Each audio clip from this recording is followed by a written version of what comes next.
ఖచ్చితంగా దాన్ని మేము ఛాలెంజ్ చేస్తాం. ఆ ఫ్యాక్టరీకి పర్మిషన్ ఇవ్వడానికి లేదు, అది అక్కడ నడవడానికి లేదు. నేను కూడా అక్కడ పోయేంత వరకు అనుమానాస్పదంగానే పోయినా, రైతన్నలు అనవసరంగా అపోహలకు పోతున్నారా, ఇబ్బంది పడుతున్నారు. కానీ 100% పచ్చని పంట పొలాల మధ్యలో ఆ ఫ్యాక్టరీ పెడుతున్నారు. ఇంకోటి ఏమవుతుందంటే ఇట్లాంటి ఫ్యాక్టరీలు పెట్టినప్పుడు ఇవి కోకొల్లలుగా చూసినాం, మూసి విషయంలో చూసినాం. వాళ్ళు వ్యర్థాలన్నీ రాత్రిపూట డంప్ చేస్తుంటారు నదులలో, చుట్టుపక్కల ఉన్నటువంటి ల్యాండ్లో బోర్లు డ్రిల్ చేసి అందులోకి డంప్ చేస్తుంటారు. అల్టిమేట్గా ఏమవుతుందంటే ఆ చుట్టూ ఉన్నటువంటి పొలం కూడా తగ్గిపోతుంది, పాడైపోతుంది, తుంగభద్ర నది కలుషితం అవుతుంది. కాబట్టి ఎట్టి పరిస్థితులలో పెద్దదన్వాడలో ఇథనాల్ ఫ్యాక్టరీ పెట్టడానికి లేదు. ఆ 14 గ్రామాల ప్రజల పక్షాన తెలంగాణ జాగృతి ఉంటుంది. రంజిత్ కుమార్ గారు నడిగడ్డ హక్కుల పోరాట సమితి నుండి తను కూడా ఉంటాడు. ఇక్కడ ఉన్నటువంటి మేమందరం పనిచేస్తాం, ఖచ్చితంగా దాన్ని ఆపుతాం.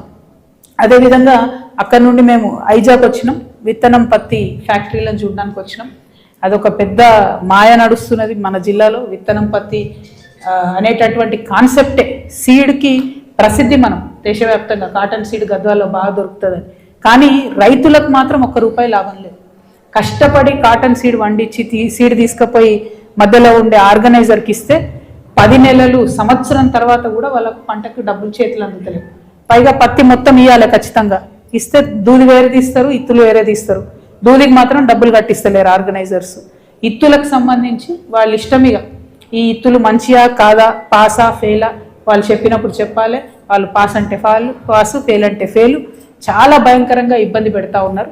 మరి ఈ అంశాల మీద పోరాటం చేసినటువంటి నడిగడ్డ హక్కుల పోరాట సమితి రంజిత్ కుమార్ గారి ఆధ్వర్యంలో పోరాటం చేస్తే రైతు కమిషన్కి సంబంధించి కోదన్ రెడ్డి గారు వచ్చిరు ఇక్కడికి.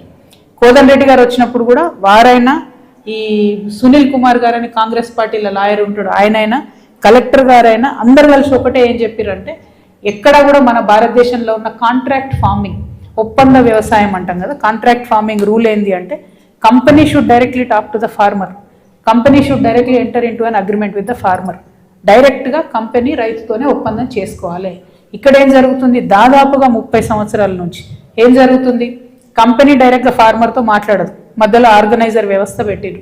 ఈ ఆర్గనైజర్లే వాళ్ళతో మాట్లాడతారు. వాళ్ళ దోపిడీ అలవి కాకుండా ఉన్నది. అల్టిమేట్గా రైతుకు నష్టం జరుగుతుంది.